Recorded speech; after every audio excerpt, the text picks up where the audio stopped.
Hi everyone, I'm Sandy. Welcome back to my channel. Today I am wrapping up my 1001 book countdown books of 2024. I had a countdown video over the weekend, and what this book or this video will be is my ranking of all the books that I read last year. Now, I did not read as many books as I wanted to read last year for the 1001 book countdown, but I did have some great reads and then I had some horrible reads. So I thought at the beginning of the year, I had thought about trying to figure out a way to do ranking, and I kept track of these books all year for everyone and have them stacked in order of what I thought of them. If you're not familiar with the 1001 book countdown, it is a passion project of mine where I'm reading all of the books off of the 1001 books you must read before you die list. I combined all those lists together, which gave me 1,315 books. If you watched the video over the weekend, you'll know I have now hit a milestone of reading 200 books since starting my channel, which is incredible. So it has been going really, really well, and I'm very excited to share my rankings. It was quite fun going back through. I actually had to go back and watch some of the videos that I had made because I have an awful memory, which is part of why I love this channel, because I get to have an actual memory recorded of what I thought about the book when I read it, and that was very, very helpful. All right, are you ready? We're going to start with the worst. I'm not going to try and number them. I'm just going to go through them. I have them all sitting here off to the side, and we're going to start with the books that I liked the least. And it starts with Milan Kundera, The Book of Laughter and Forgetting. Yeah, I did not enjoy this book. In fact, this is actually one I DNF'd, which is why it's at the very, very bottom of the list. I just don't like the overly sexualized, overly political writing of Milan Kundera, and I've pretty much given up on him. I did a short a number of months ago about this. I just, no, I think I'm done. I think I'm done with him. But that is the worst book that I read off of the countdown, or didn't even finish off of the countdown. The next bad book, very bad book, was this one, The Cement Garden by Ian McEwan.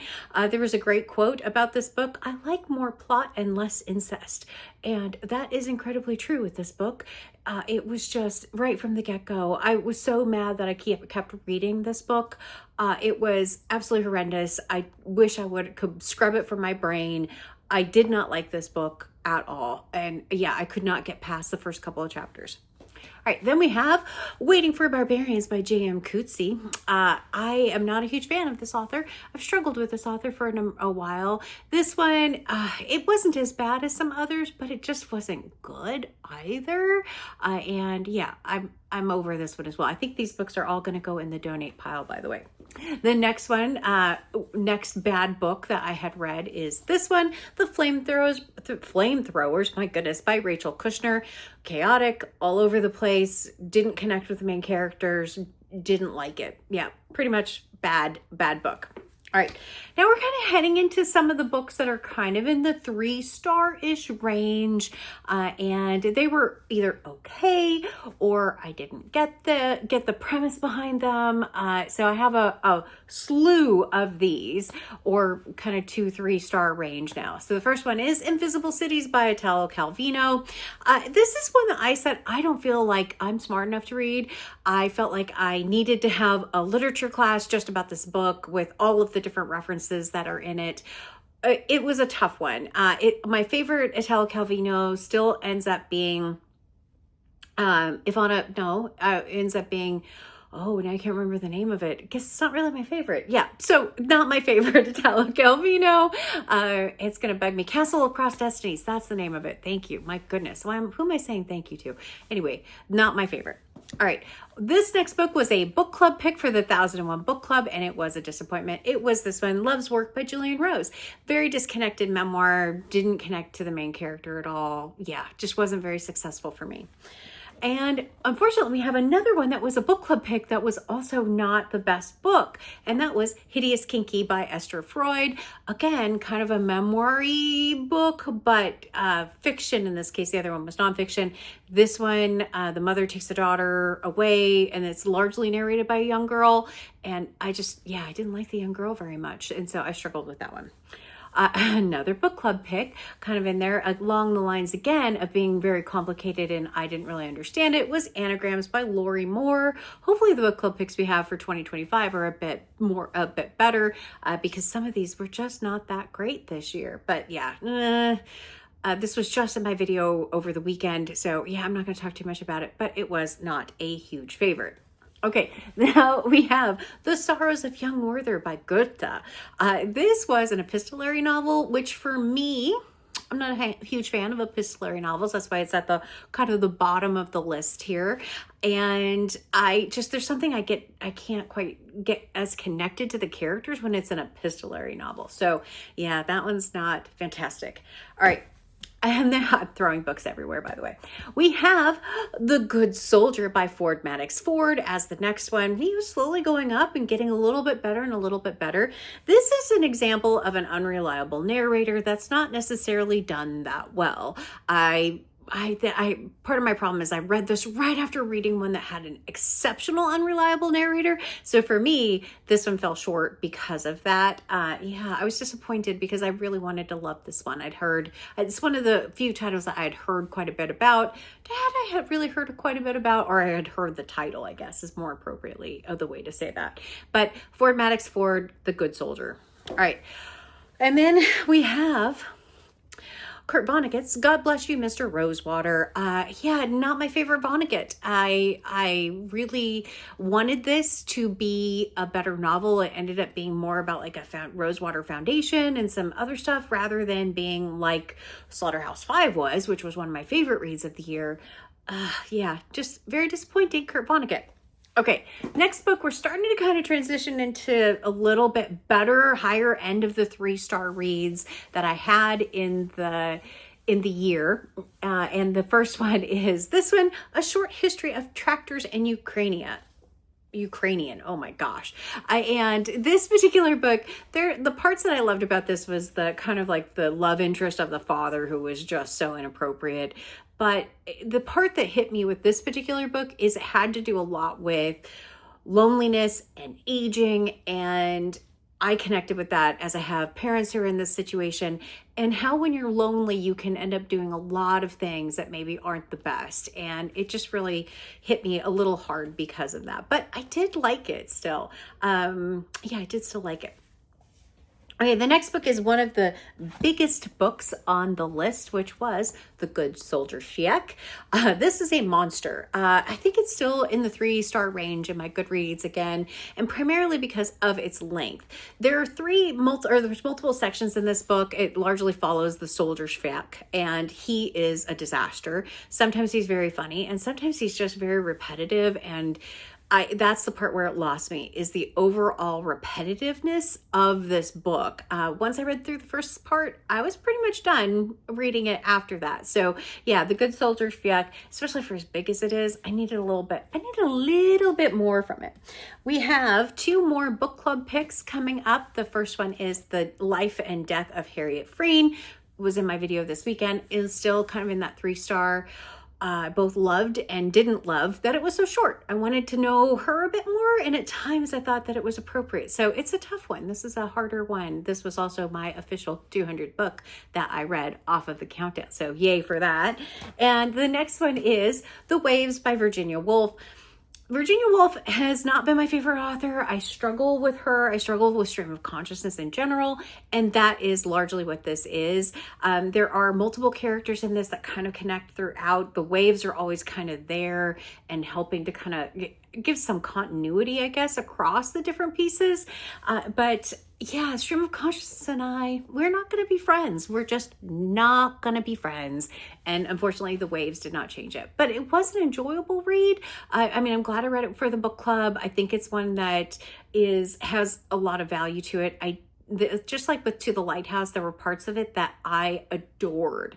And I would just wish the whole book was like that and not as much stream of consciousness. It wasn't as bad as To the Lighthouse, though, from a stream of consciousness perspective. Okay, and then we have If on a Winter's Night, a Traveler by Italo Calvino. This book I did as a buddy read where 2 out of the 4 people did not finish this book. It is disconnected short stories. I loved the first part of this book, which is why it kind of ended up in my rankings where it did.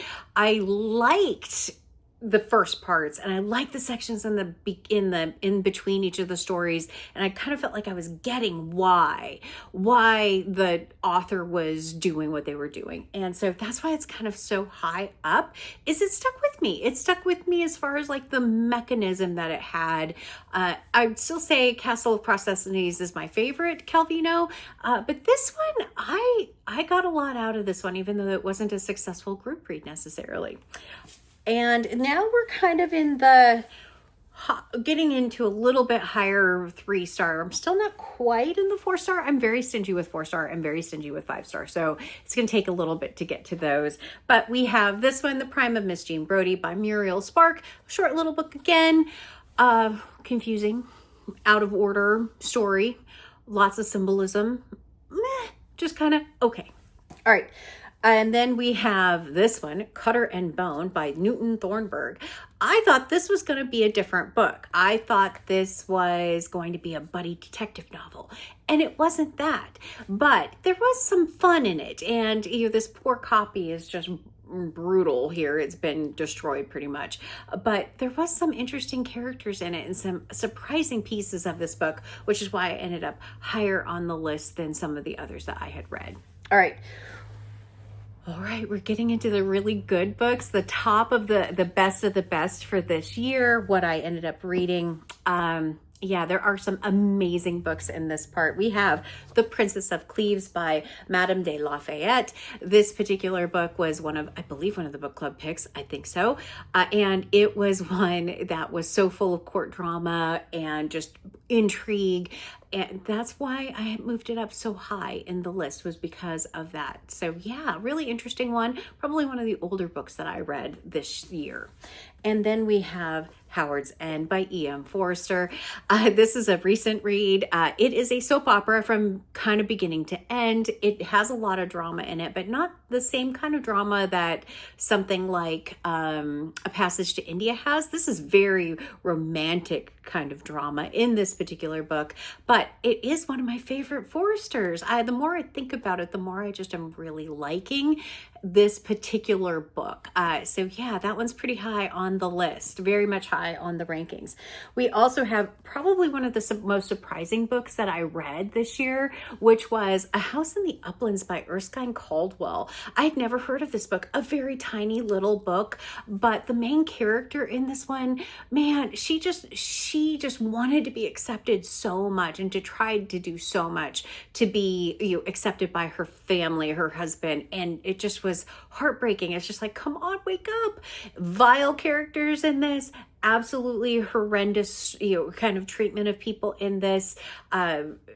It seems like it's something that Erskine Caldwell, when I went back and watched the video again, like he may have intentionally tried to do that to show it's a post-Civil War kind of novel, but it shows just how landowners could still take advantage of the tenants that they had on their land and still kind of get free labor. It is actually a really good short read, one I would definitely recommend. Yeah, very surprising. I'd never heard of this one before, so very good book. All right, we have one of the subscriber favorites that I ended up reading, which was A Pale View of the Hills. A Pale View of Hills by Kazuo Ishiguro. And unfortunately, this is one of those books where the story did not stick with me very much. I was so surprised by that. I had, like I said, put it really high up on the list. And when I watched the video back, I went, okay, great.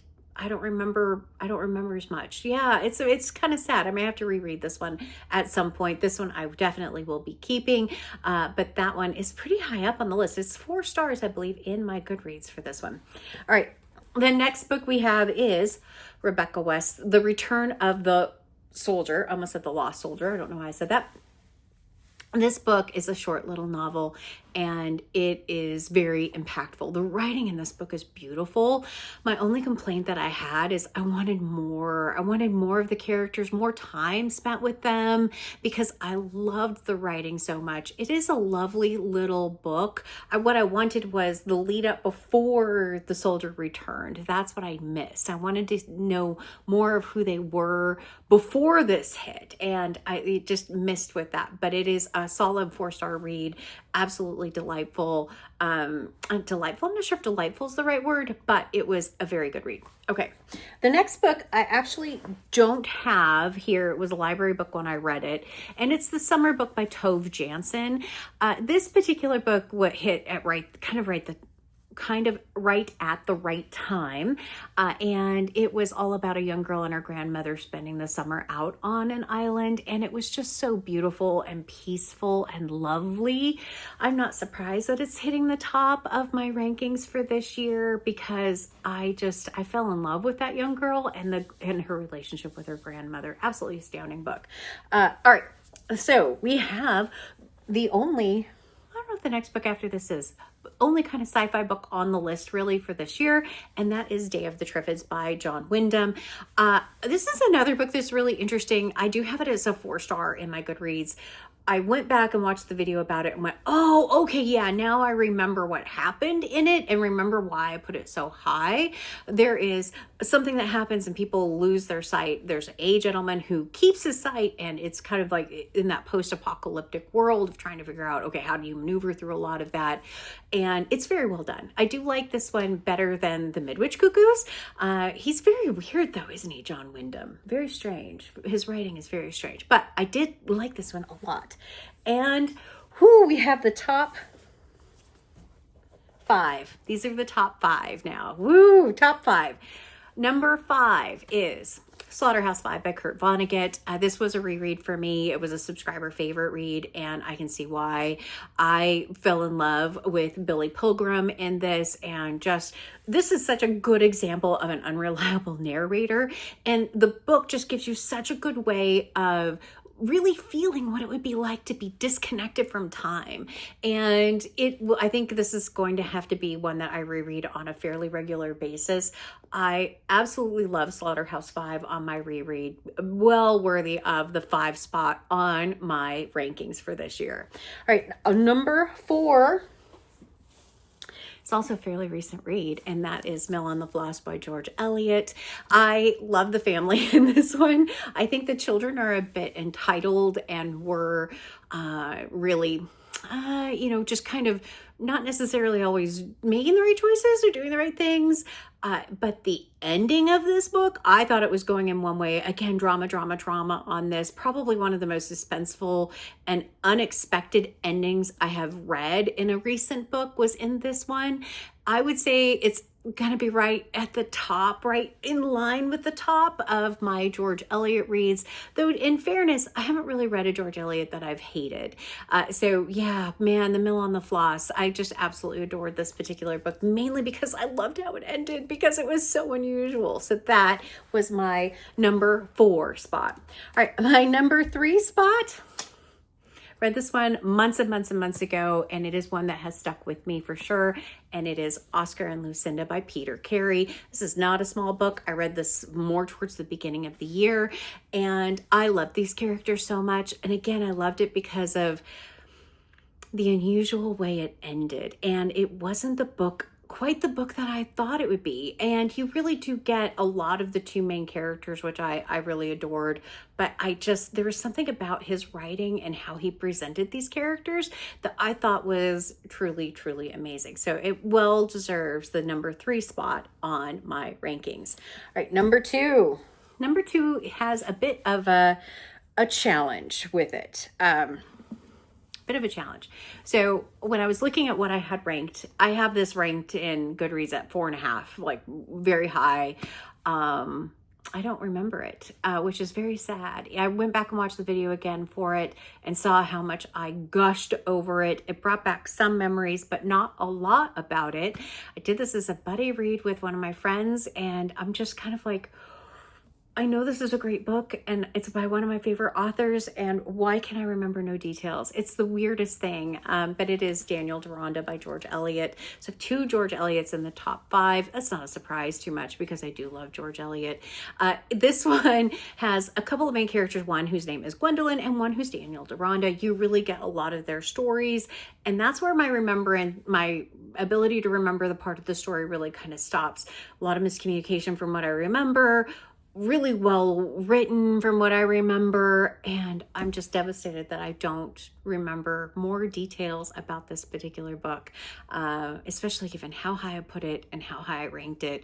Like, why can I not remember this one? I don't know. And my number 1 book. All right, my number 1 book was a 1001 Book Club pick, and I love this book. It is one that hit me really hard for a lot of reasons, and it is The Well of Loneliness by Radcliffe Hall.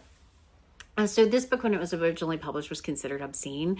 It does largely feature a lesbian couple in it, and it is heartbreaking. It's truly heartbreaking, and everything that the main character goes through, it is just one of those that just pulled at all my heartstrings. I just wanted more for this character. I wanted her to have a better choice, a better life than what she was able to get. And it was so incredibly well done. I just love this book, without a doubt, my favorite book that I read this year. So that is my number 1. What did you think of my rankings? Do you like the rankings? First of all, this is new for this year. I've not done this in any other year. I am surrounded by books now. I'm curious what you think of it. If it's something you want me to continue doing, it's something that I do have to plan to do, because the only way I can rank it is if I have them kind of stacked here, ranked as I go, and try and put things in order. But I'm happy with the overall ranking. And in general, there were probably around 5 or 6, 7, 8, maybe 4-star or 4 and 5-star reads. There was a large number of 3-star reads, just kind of middle of the road books, and a handful of 2s, 1s, and 1 DNF. Not a bad result. I'm not unhappy with the result. So I don't think I would have ever read this book without the list. I don't know that I would have ever read the Rebecca West book without this project of mine. So yeah, very, very happy. Please let me know what you think of the books that I have ranked. I would love to hear your comments down below. If there are any surprises in this, I would love to hear that. But as always, like, comment, and subscribe. And until next time, everyone, thanks. Bye.